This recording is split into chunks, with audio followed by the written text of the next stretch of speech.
Okay, Agenda 21 slash 30, AK 30 or whatever. It wasn't called Agenda 21. When I started to suspect it a little bit,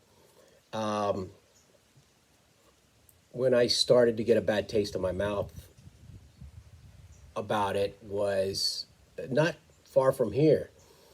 They started to plan this.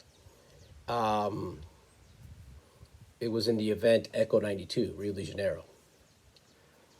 I didn't attend the roundtable talks. I could have as an environmentalist, but I boycotted. I boycotted it because anytime I see political and corporations, then I think alliance. I think monopolization. I think it's just all corporate and politics. It's just they're connected. They're connected. So I know it's corrupt. Okay.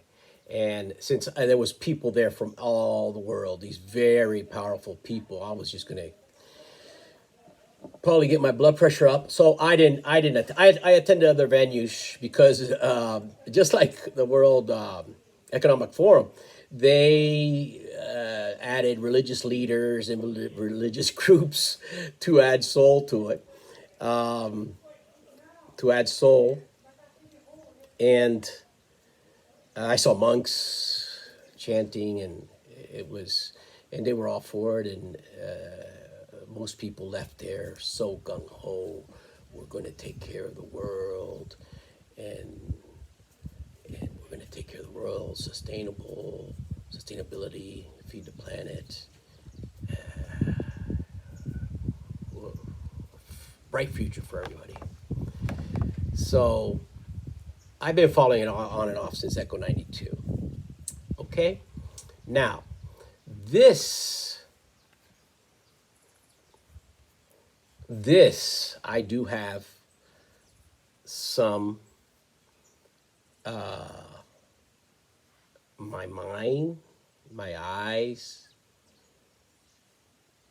my ears, my senses, and my smell. It had direct contact with Agenda 21. And I'll explain. About 2005,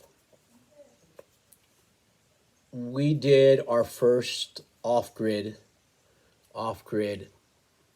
community. And it was very difficult. It was up in the mountains, in the rainforest, in a very degraded area.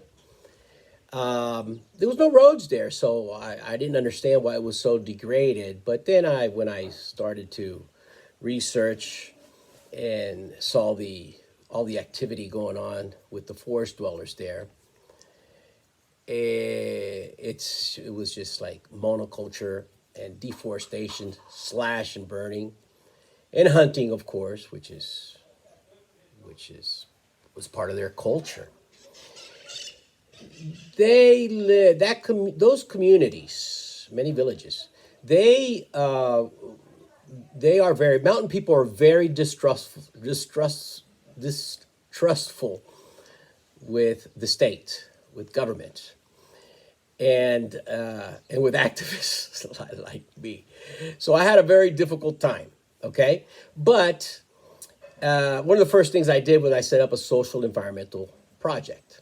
Okay, so we were receiving kids from Rio de Janeiro's favelas, which are the shanty towns, and there's drug wars there. It's a horrible existence, and they were coming to us with PTSD.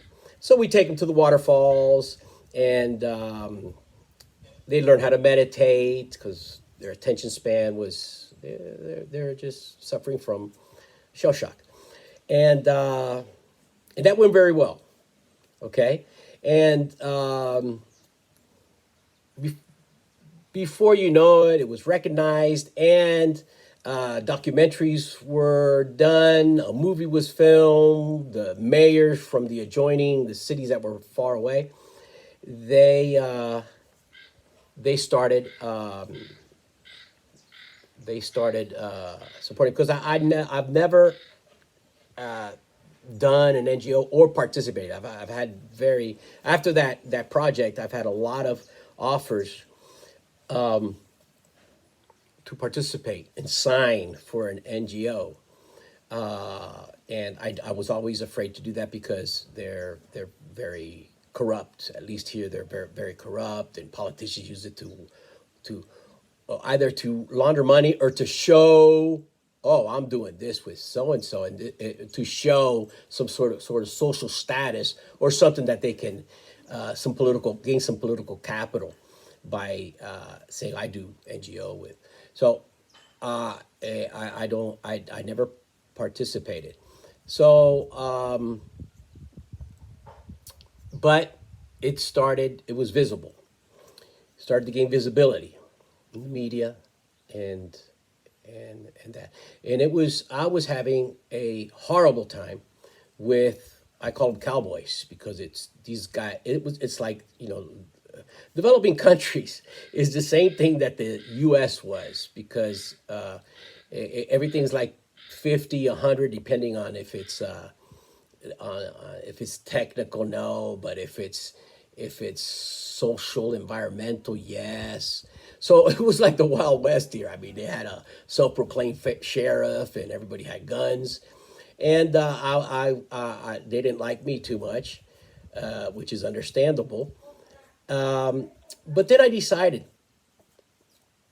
to invite, because I love kids, and I had teenagers and kids in this social environmental project. The adjoining cities now were sending me students from their agricultural high schools. They have agricultural high schools, so we would teach them agriculture and that type of stuff.